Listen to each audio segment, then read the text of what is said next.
So how would you say your approach to Russian was? Because lots of people really have distinctive approaches, and you are someone, well, you are someone that has achieved a nice level, but how did you start studying? What did your process look like? How did you study from day to day? What did your approach look like, Ari? I never really tried to, like, I never had the goal to become, conversational in Russian or to speak Russian. It just kind of happened because from the beginning I was speaking with my girlfriend, and I just put in some time, like, when I was biking to my university, for example, like it's a little, and later to my internship, it's like 20 minutes that you have of time on the bike, and you just plug in audio courses to kind of not waste time.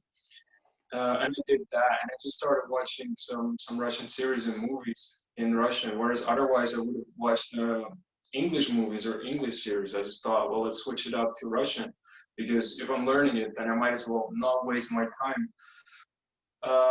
So I'd say my approach was very relaxed, and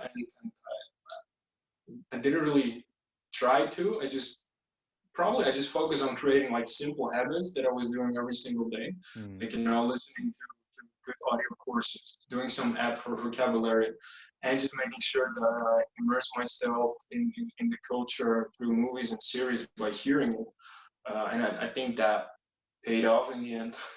That's awesome. Oh, for sure. So basically, did you actually start watching movies or series from the beginning, or did you take some time to work your way into it? How did you do that? Pretty much from the beginning, yeah. Like, I remember watching some movies when we just started dating, together with my girlfriend, but we would watch the movies with English subtitles because otherwise it would have been very difficult for me to understand anything. And later on, just, yeah, I think for the first year at least, I was watching everything with English subtitles. And later on, I switched to, when my Russian got good enough, I sometimes switched to having Russian subtitles, because then you hear Russian, you see it, like you read it, Sure. and then you get it like audio and visual insight, and it's a lot easier to understand. And yeah, so I highly recommend people, if they want to learn Russian, to start watching movies and series right away, because it's just a great way to get your brain used to the language.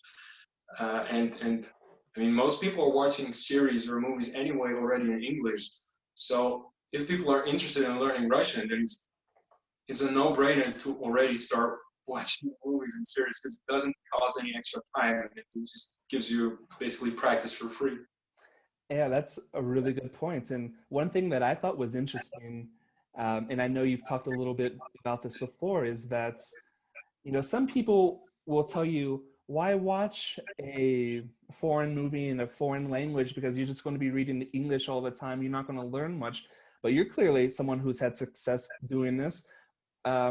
Why do you think this is good to actually do it this way, despite of what many people might say? I think those people have a valid point in one thing, that some people, they just think that, all right, I'm just going to be watching movies, and if I do that for a year, I'm going to be fluent. This is not going to happen. Like, if you just watch movies, it should be a supplementary activity to something that you're already doing. But if you want to get to a nice level in Russian or any language, I think you should give your brain a lot of opportunity to hear the correct Russian in this case.